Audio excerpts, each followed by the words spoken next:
اللہ اللہ اللہ اللہ۔ لیکن تھوڑا سا میں ضرور عرض کروں گا کہ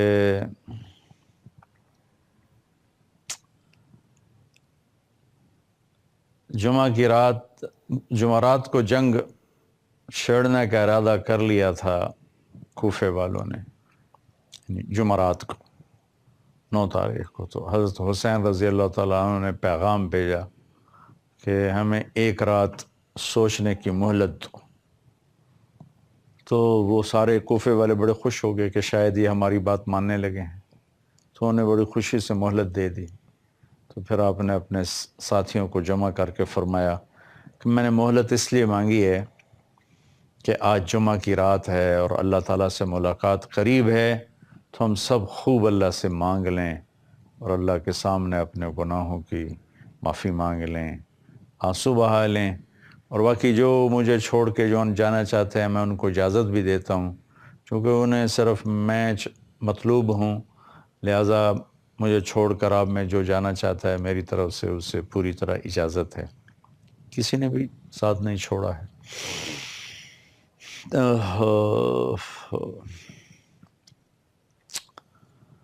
تو آپ کے ساتھیوں میں تھے ایک سعید بن عبداللہ، کھڑے ہو کر کہنے لگے حسین، مجھے پتہ ہے ہم آپ کو نہیں بچا سکتے، لیکن کاش جتنے میرے جسم پہ بال ہیں اتنی میری جانیں ہوتی ہیں، اور تیری جان بچانے کے لیے میں ان پہ قربان کر دیتا تو میرے لیے بڑے فخر اور خوشی کی بات تھی۔ پھر اپنے ساتھیوں سے فرمایا کہ اللہ کی قسم، ہمارے اور جنت میں صرف ایک چیز اب رکاوٹ ہے کہ یہ کوفے والے آ کے ہماری گردنیں اڑا دیں اور ہم وہ گئے جنت میں۔ یہ جذبہ اس وقت پورے لشکر کا تھا۔ اگلے دن جمعہ 10 محرم، اللہ نے یہ دن آپ کے لیے طے کیا ہوا تھا۔ جو چھری حضرت اسماعیل سے ہٹائی گئی، پھر حضرت عبداللہ سے ہٹائی گئی، اسے حضرت حسین پر چلنا تھا، اور قربانی کی داستان نے اپنے انتہا کو پہنچنا تھا۔ ایک مرتبہ آپ نے حضرت ام سلمہ، آپ کی بیگمات میں سے ہیں، ان سے فرمایا کہ ذرا دروازے پر کھڑی ہو جاؤ، ایک فرشتہ آ رہا جو پہلے کبھی آیا نہیں مجھ سے ملنے کے لیے۔ وہ دروازے پہ کھڑی ہو گئیں، اتنے میں کہیں سے حسین کھیلتے ہوئے آئے، ام سلمہ کے روکتے روکتے بھاگ کے اندر چلے گئے۔ تھوڑی دیر کے بعد اندر سے رونے کی آواز آئی، اللہ کے نبی کے زور سے رونے کی آواز۔ بس ام سلمہ اندر گئیں تو دیکھا آپ نے حسین کو ایسے سینے سے لگایا ہوا تھا اور پھوٹ پھوٹ کے رو رہے تھے۔ تو انہوں نے عرض کی یا رسول اللہ، میرے ماں باپ قربان، آپ کیوں رو رہے ہیں؟ فرمایا کہ یہ فرشتہ جو آیا تھا وہ یہ بتا کر گیا ہے کہ میرے اس بچے کو میری امت قتل کر دے گی، مجھے وہ زمین دکھائی ہے جہاں پر اس کا خون گرے گا، وہ مٹی دکھائی ہے۔ علی رضی اللہ تعالیٰ عنہ جب عراق تشریف لے گئے اور کربلا سے گزرے تو پوچھا یہ کون سی جگہ ہے؟ تو انہوں نے بتایا تو فرمایا صبرن ابا عبداللہ، صبرن ابا عبداللہ، صبرن ابا عبداللہ۔ ابو عبداللہ حضرت حسین کی کنیت، ابو عبداللہ صبر، ابو عبداللہ صبر، ابو عبداللہ صبر۔ تو ساتھی نے پوچھا کیا فرما رہے ہیں؟ کہ وہ جگہ ہے جہاں میرے بیٹے کا خون گرایا جائے گا، اور اس کے ساتھ امت کے بہترین انسان ہوں گے جو اس کے ساتھ شہید کیے جائیں گے، اور ان کا خون اس مٹی میں گرایا جائے گا۔ تو آپ نے حجت پوری کرنے کے لیے دوبارہ ان سے ارشاد فرمایا کہ دیکھو میرا مقصد تم سے لڑنا نہیں ہے، اور میں اس کائنات میں اس وقت مجھ سے افضل کوئی انسان نہیں کہ میں تمہارے نبی کا نواسا ہوں۔ اگر تمہاری تلواریں مجھ پر چل گئیں تو ہمیشہ کے لیے تمہارے لیے لعنت لکھ دی جائے گی، ہلاکت لکھ دی جائے گی، میرے قتل سے باز رہو۔ ان کے بدبختی چھائی ہوئی تھی، دلوں پہ مہریں لگی ہوئی تھی، لیکن ایک شاہ سوار کا نصیب جاگا، حر بن یزید رحمۃ اللہ علیہ، انہیں اپنے گھوڑے کو ایڑ لگائی اور بھاگ کے آ کے اس خوشبخت قافلے میں شریک ہو گئے۔ اس میں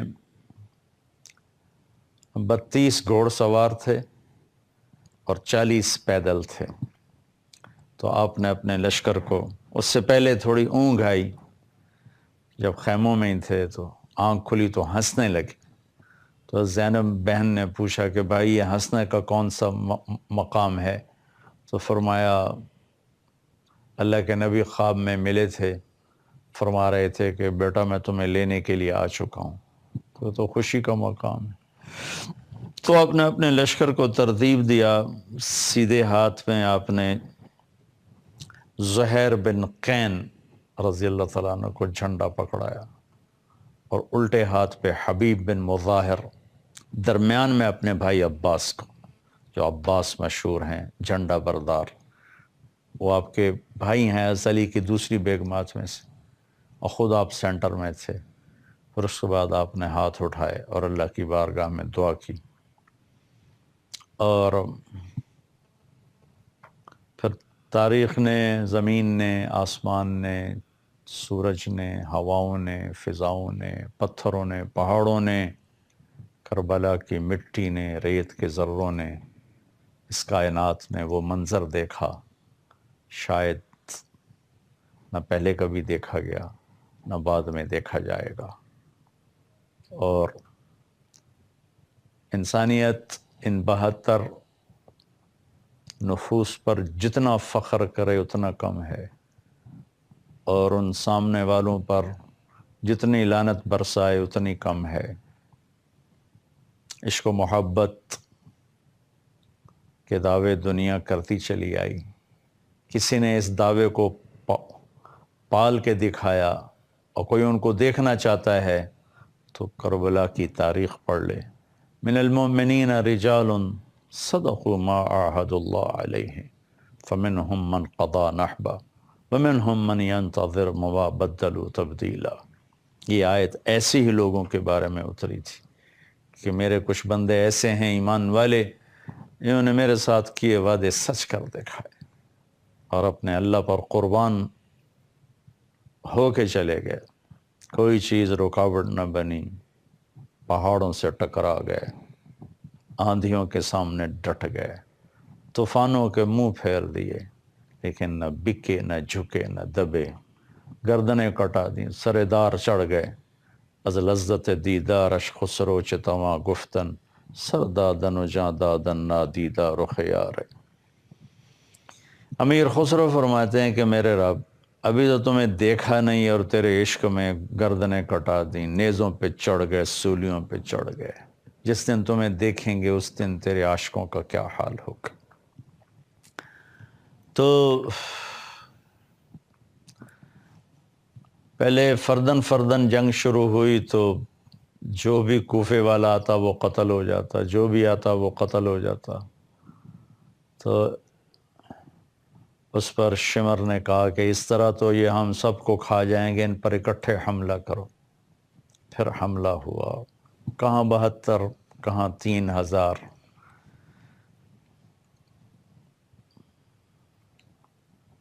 تو تھوڑی دیر میں سارے انہوں نے پہلے گھوڑ سواروں کو نشانہ بنایا اور تیر مار مار مار کے سب کے گھوڑوں کو ختم کر دیا، تو سارے پیدل ہو گئے، اور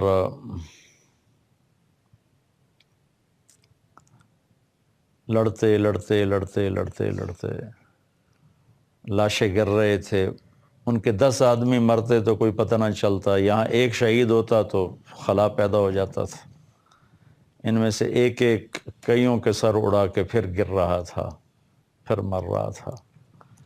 تو زہیر جو آپ کے رائٹ سائڈ تھے، نماز کا وقت داخل ہوا تو آپ نے زہیر سے فرمایا کہ ان سے کہو، شمر سے کہو تھوڑی دیر رک جائے، مجھے نماز پڑھنے دو۔ تو شمر نے کہا، انہوں نے آگے بڑھ کے کہا کہ تھوڑی دیر رکو، نماز پڑھنی ہے۔ تو شمر نے کہا ہم جنگ نہیں بند کریں گے، تو انہوں نے واپس آ کے عرض کی کہ وہ تیار نہیں ہیں. تو آپ نے فرمایا پھر ٹھیک، آدھے نماز پڑھو آدھے جنگ کرو. میں ہر جگہ جب یہ واقعہ بیان کرتا ہوں یہ کہتا ہوں اگر اس وقت یہ قافلہ نماز نہ بھی پڑھتا تو ان کی آخرت پہ کوئی حرف نہیں آنا تھا. ان کے استقبال کے لیے اللہ کے نبی تشریف لا چکے ہیں، جنت کے دروازے کھل چکے ہیں. لیکن اگر یہ نماز چھوڑتے تو امت کو پیغام ادھورا جاتا کہ ایسی مشکل میں شاید نماز معاف ہو جاتی ہے، چھوڑی جا سکتی ہے. لیکن یہ پیغام سنایا کہ اس حال میں بھی اللہ کو سجدہ کیا جاتا ہے. زیر خنجر بھی یہ پیغام سنایا ہم نے. یہ بات بتانا تھا کہ یہ وہ فرض ہے جو کسی حال میں معاف نہیں. میں بڑے درد سے کہتا ہوں میرے پاکستان کے 18-19 کروڑ عوام میں صرف 10% نمازی رہ گئے ہیں، 90% نماز نہیں پڑھتے. جن کو جنت کی سرداری ملی اور اتنی بڑی شہادت ملی انہوں نے نماز نہیں چھوڑی. ہم کس دعوے پہ نماز چھوڑتے ہیں؟ کس دعوے پر ہم اس سے غفلت کرتے ہیں؟ بھائی بہنوں، میری آواز سن رہے ہو تو اللہ کے واسطے سجدوں میں سر رکھنا سیکھ لو. اس کے بغیر کوئی راستہ کوئی نہیں.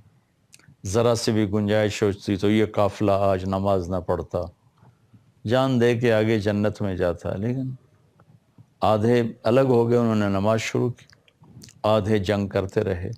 اور میرے خیال میں اس 1500 سال میں 1535 سال میں ایسی نماز شاید ہی پڑھی گئی ہو، اور ایسا درد بھرا منظر شاید ہی کبھی سامنے آیا ہو. آپ اپنے خون سے وضو کیے یا کربلا کی مٹی سے تیمم کیے، جب ابلتے خون کے فواروں کے ساتھ جب اللہ اکبر کہا ہوگا تو زمین آسمان میں کیا ہلچل مچی ہوگی. جب سجدے میں سر رکھا ہوگا تو زمین نے کیا بوسے لیے ہوں گی، اور تحت الثری تک زمین کیسے اس کا کلیجہ ٹھنڈا ہوا ہوگا، اور میرے اللہ کے عرش کے دروازے کیسے کھلے ہوں گے کہ اس حال میں بھی سجدہ کر رہے ہیں. اللہ اکبر اللہ اکبر. اب تو ویسے میری طبیعت ٹھیک نہیں، میں واقعہ بیان نہیں کر سکتا، لیکن میں نے جب کبھی بھی واقعہ بیان کیا میں پورا نہیں کر سکا، مجھے بیچ میں چھوڑنا پڑا. دل اس طرح پھٹتا ہے کہ میں اس کو پورا بیان کر ہی نہیں سکتا.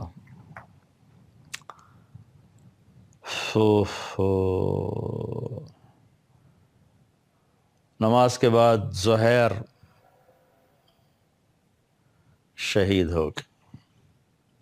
گر رہے تھے تو انہوں نے حضرت امام علی مقام علیہ السلام کے کندھے پہ ہاتھ مار کے فرمایا اقبل ہدیت ہادیا مہدیا الیوم تلقى جدک النبی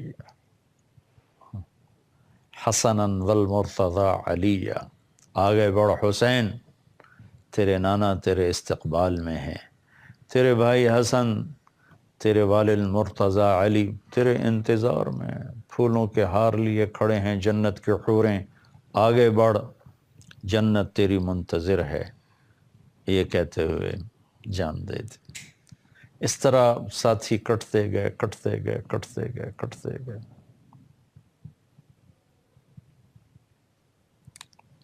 پھر اہل بیت کی باری آ گئی. پہلے تو جان نثار قربان ہو رہے تھے.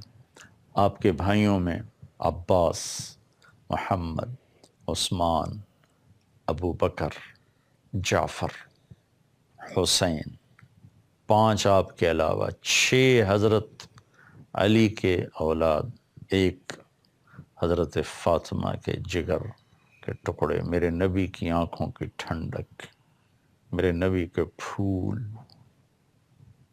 جنہیں مسل دیا گیا، اور 5 بھائی ساتھ اور باری باری باری باری باری شہید ہوتے گئے.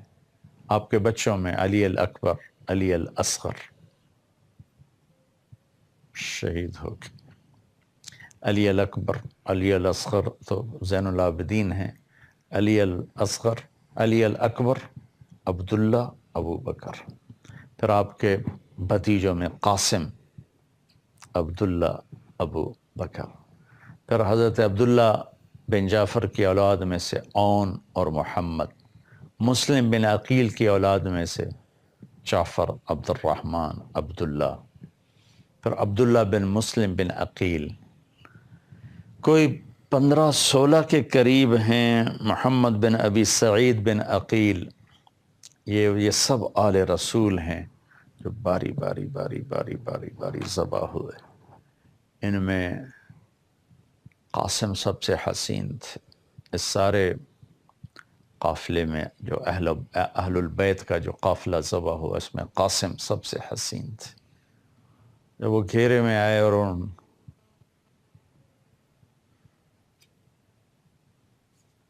پر تلواریں پڑیں تو انہیں پکارا یا عمّا، آئے چچا۔ تو حسین اس وقت خود بے بس ہو چکے تھے، لیکن زخمی شیر کی طرح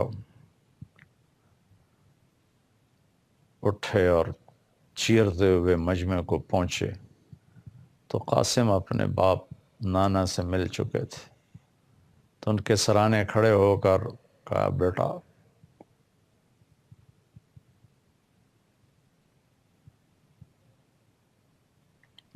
آج تیرا چاچا بڑا بے بس ہے۔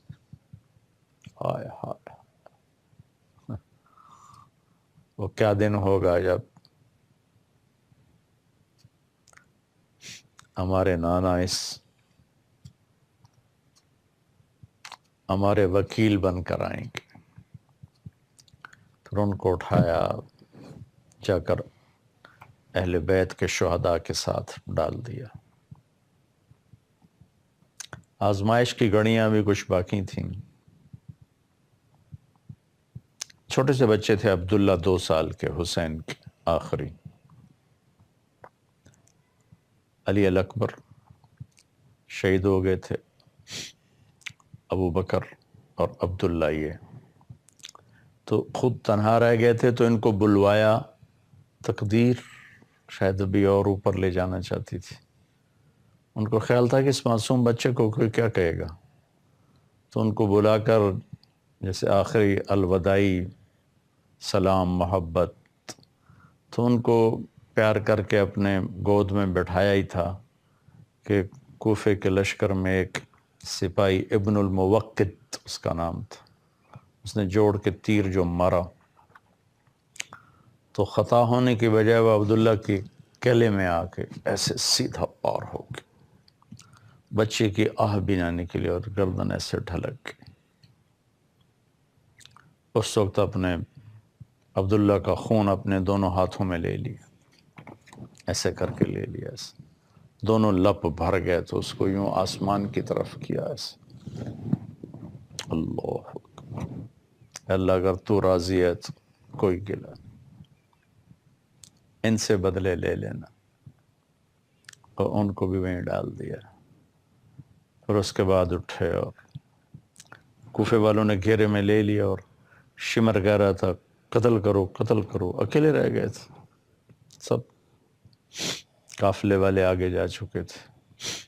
تو زرع بن شریک تمیمی نے آپ کے کندھے پہ تلوار کا وار کیا،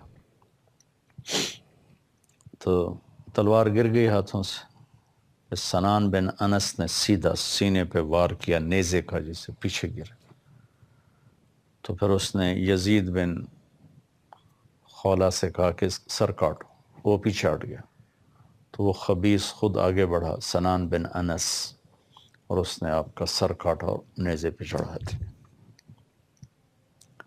تو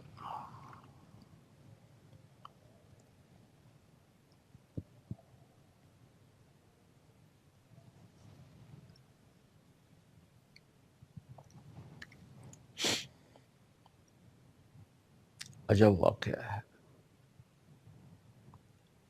کہ نبی کے نواسے کو یوں ذبح کر دیا گیا۔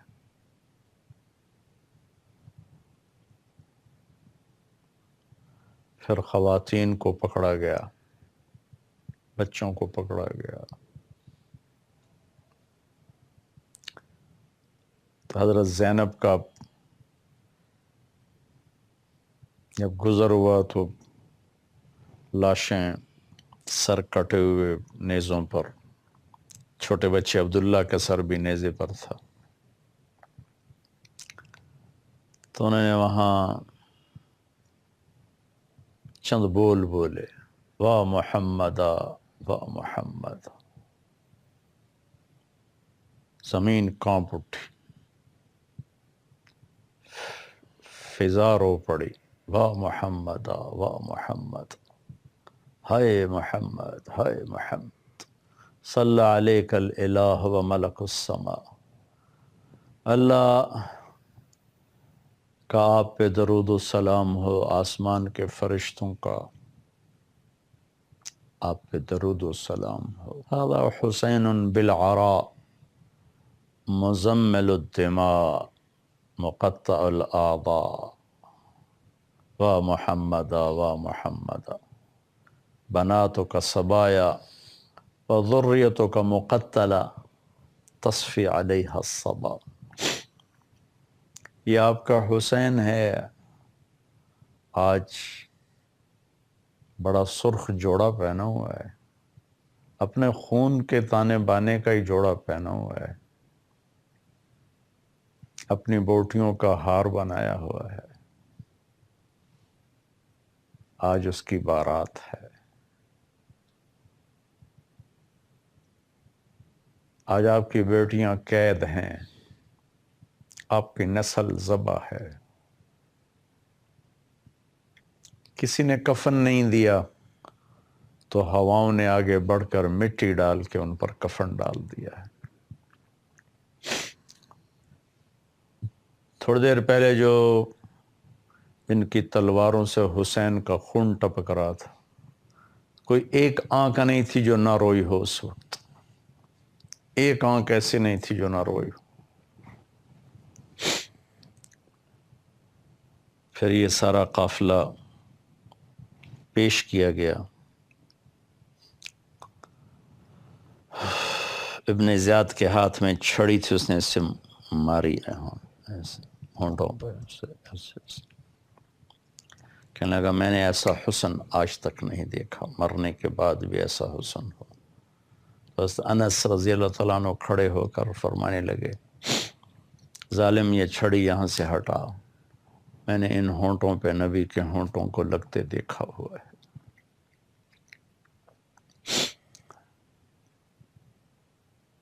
ابن زیاد جب گھر داخل ہوا، اچھوں سے برے، بروں سے اچھے، تو اس کی ماں کہنے لگی لعنت ہے تجھ پر زیاد کے بیٹے، تو نے نبی کی اولاد کو قتل کیا، جا دور ہو جا میری نظروں سے، کبھی تو جنت کی ہوا بھی نہ لے کر۔ ہمیشہ کے لیے اپنے بیٹے سے اس نے آنکھیں پھیر لی۔ پھر یہ سر یزید کے دربار میں بھی پیش کیا گیا، عاشق کا جنازہ ہے ذرا دھوم سے نکلے، محبوب کی گلیوں سے ذرا گھوم کے نکلے۔ یزید نے بھی منہ پہ چھڑیاں ماری، کو بکواس کی،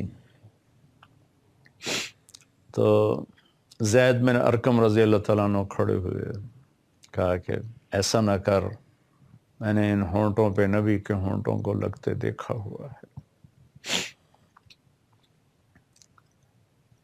واقعہ تو آپ پڑھ لیں گے، مجھ سے تو سنایا نہیں جا رہا۔ ہاں میں تھوڑا سا ایک اضافہ بتاؤں گا، حضرت حسین کیسے تھے، کیونکہ یہ عام کتابوں میں یہ نہیں ملتا، تو میں بتانا چاہتا ہوں کہ امام حسین علی مقام کا حلیہ کیسا تھا، قد و قامت، کان ربعتاً لیس بالطویل ولا بالقصیر، درمیانہ قد تھا، نہ لمبا نہ چھوٹا، واسع الجبین، ماتھا کشادہ تھا، کث اللحیہ، داڑھی مبارک گھنی تھی، واسع الصدر، سینہ چوڑا تھا، عظیم المنکبین، کندھے بڑے مضبوط اور پڑے تھے. ضخم العظام ہڈیاں چوڑی تھیں. رحب الراحہ ہتھیلی. ضخم الکفین والقدمین اور ہتھیلیاں بڑی مضبوط اور پاؤں بڑے مضبوط تھے. اور رنگ بڑا خوبصورت تھا، سرخ اور سفید رنگ تھا. ابیض مشرب بحمرہ، سفید رنگ اور اس میں سرخی شامل تھی. متماسک البدن، مضبوط جسم تھا. رجل الشعر، اب اللہ کے نبی کی طرح بال آپ کے گھنگریالے تھے. حسن الصوت، آواز بڑی سریلی تھی. فی صوتہ حنۃ وغنۃ، آواز میں ایک نغمہ تھا. جب آپ بولتے بھی تھے تو لگتا تھا جس سے کوئی بہت سریلا آدمی کسی سر میں بول رہا ہو. اللہ نے آپ کو آواز بہت خوبصورت عطا فرمائی تھی. اور اب داڑھی کو خضاب لگاتے تھے، مہندی اور اس میں وسمہ ڈالتے تھے جو اس کو تھوڑا کالا کر دیتا تھا. یہ میرے اور آپ کے امت کے رہبر امام حسین علی مقام کا حلیہ مبارک تھا. دونوں بھائی حسن اللہ کے نبی کے مشابہ تھے چہرے سے کمر تک، اور حسین چہرے سے کمر تک اپنے باپ کے مشابہ تھے. حسن نیچے کمر سے پاؤں تک اللہ کے نبی کے مشابہ تھے، اور حسین کمر سے پاؤں تک حسن کمر سے پاؤں تک حضرت علی کے مشابہ تھے، اور حسین کمر سے پاؤں تک اللہ کے نبی کے مشابہ تھے. لیکن دونوں اللہ کے نبی کی آنکھوں کی ٹھنڈک تھے. ایک کو زہر میں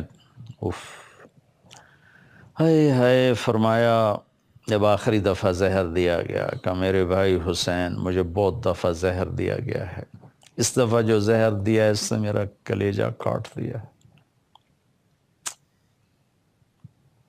تو اس میں تڑپ تڑپ کے چلے گئے. ایک کا سر نیزے پہ چڑھا دیا، وہاں چلے گئے. تو میرے بھائی بہنوں، میری تمنا تو تھی کہ میں اس کو آپ کو تفصیل سے سناتا، لیکن میں نے کبھی کبھی تیاری کر کے بھی سنانا چاہا تو میں نہیں سنا سکا ہوں، بیچ میں ہی چھوڑنا پڑا. اب تو ویسے ہی میری طبیعت خراب ہے، کتابوں میں پڑھ لیں.